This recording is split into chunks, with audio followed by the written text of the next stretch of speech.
کے کہتے ہیں مولانا لدھیانوی صاحب جہاں ہو جس حالت میں ہو جلدی آؤ، اس لگی ہوئی آگ کو آپ ہی بجھا سکتے ہیں، کوئی اور نہیں بجھا سکتا۔ میں نے وہ بجھائی ہے یا نہیں بجھائی؟ وہ آگ لگی ہوئی میں نے بجھائی ہے یا نہیں بجھائی؟ میں اس کے اوپر بھی واقعات اگر عرض کروں بڑا وقت لگے گا، کہاں کہاں آگ لگی، کہاں کہاں ہم نے آگ بجھائی۔ میں جملہ یہ کہنا چاہتا ہوں، انتظامیہ کا شکریہ، اس نے اگر ہمیں اجازت دی ہے تو میں بتانا یہ چاہ رہا ہوں، آپ ان پر پابندی لگایا کریں جو آگ لگانے والے ہوتے ہیں۔ ہمارا آگ لگانے والوں سے کوئی تعلق نہیں ہے۔ اس ملک میں امن کے قیام کے لیے لگی ہوئی آگ کو ہم نے بجھایا بھی ہے، اور لاشیں اٹھا کر کے اس قوم کے نوجوانوں کو میں نے کنٹرول بھی کر کے دکھا دیا ہے۔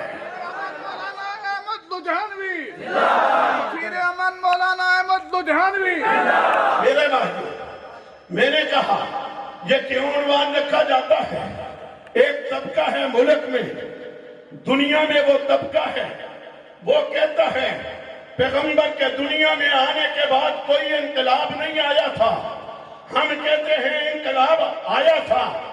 وہ کہتے ہیں پیغمبر جس مقصد کے لیے بھیجا گیا تھا، الیاذ باللہ ثم الیاذ باللہ، وہ اپنے مقصد میں کامیاب نہیں ہو سکا تھا۔ ہمارا عقیدہ ہے نبی جس مقصد کے لیے آیا تھا کامیاب ہوا یا نہیں ہوا؟ ہوا یا نہیں ہوا؟ میں نے تفسیر میں نے اشاروں میں جلدی میں میرے بات کرنی ہے۔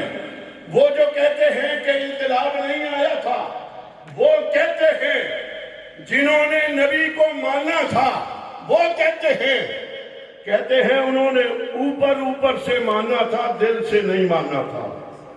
کتابوں کے حوالے میں نے دینے نہیں، آپ بہت واقف ہیں۔ وہ کہتے ہیں اوپر سے ماننا تھا۔